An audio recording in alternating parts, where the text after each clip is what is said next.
like sci-fi, I like fairy tales, I like sci-fi and fairy tales together. And what is sci-fi and fairy tales together but Cinder? Hello everybody and welcome back to Cuckoo for Book. Today I will be doing another book review, and this time for Cinder by Marissa Meyer. This is actually my second time rereading it. First time I said I already had my blog spot the first time I read this, and I always said I was going to do a review.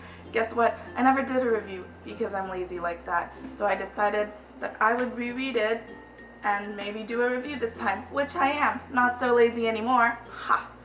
Cinder is Cinderella, but she's a cyborg. You can see the robotic foot. It's set in a dystopian universe. There is a disease, because dystopians always need to have diseases, called letumosis. I'd like to say that's what it is.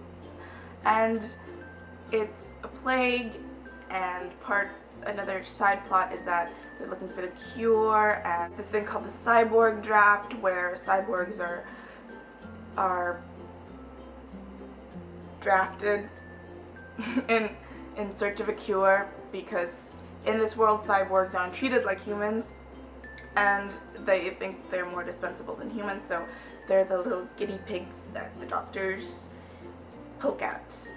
So in this new world there are people who live on the moon, and we don't like the people who live on the moon because they're weird and they control your mind, and nobody wants anybody controlling her mind. Talking about Cinder, I love her as a character.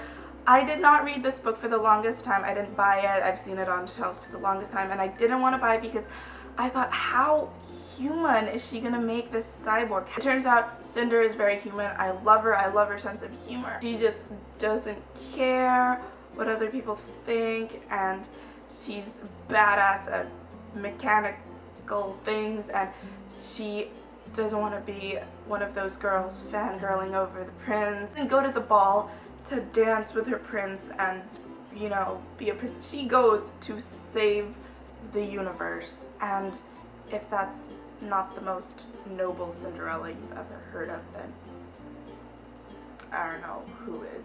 The prince in the story is surprisingly charming. Do you see what I did there? No? His name is Prince Kai, and very good male writing, Marissa Meyer, because he's adorable. He literally has the weight of the whole world on his shoulders. What I love about him is that he deals with all of that with some sass. He is quite the sass master, and I love him for that. I love his sense of humor. I love his interactions with Cinder, and I love Prince Kai. I'm part of the Prince Kai fan club. Yay. So, as you do in a typical Cinderella retelling, you got the girl, the servant girl, the prince, the stepmother, the evil stepmother, the ball, and the fairy godmother. All those 5 elements are here in the book, and I especially love the fairy godmother, who is, well, they never state it outright if it's supposed to be Eco, who is her sort of best friend, but she's a robot, but she's aware and she's cute, and I love Eco so much because all she wants to be is human. And so there's some scenes which are adorable, like her putting on pearls, and you can just imagine a little robot, like a little bulky robot, trying on pearls and lipstick and being like, am I pretty? And it's just so cute, and I love Eco so much. I love her so much. She's probably my favorite character, even including Cinder. I love Eco. Team Eco. Woo! And there is an evil queen, because you always need an evil queen in fairy tale retellings, and Cinder's evil queen is Queen Levana, and nobody ever sees her face, and she has lunars, as you call the people who live on the moon, have these skills called glamours, and they can make you think that they are prettier than they really are, which, if you ask me, is a lovely quality to have. I wouldn't mind being able to do that on my bad hair days.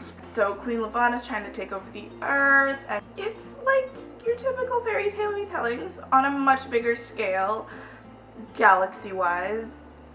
It's 2 planets rather than 2 kingdoms. There really isn't anything bad I can say about this book. I love it so much. I think the highest compliment I can give this book and the Lunar Chronicles books in general is that I kind of don't want it to be made into a movie, and because there's a true fear I have that they will not be able to do the books justice. If you know me, I am all for making YA adaptations of movies like City of Bones, yeah, Maze Runner, yeah, Divergent, woo, give me all the adaptations.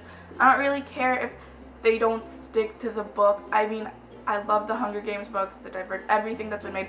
I love them, but I didn't mind them changing the movie plot and making it different from the books. I don't want them to make the Lunar Chronicles a set of movies because I am so afraid that they will not do it justice and that they'll change. I don't want anything to change. I don't want the finished product to be something other than what I imagined. I love the books that much, and it's just such an original world that she created, and I just, if they get it wrong, I'm gonna cry. But on the other hand, who wouldn't love a Cinder movie? I would love a Cinder movie. I just have so much love for books.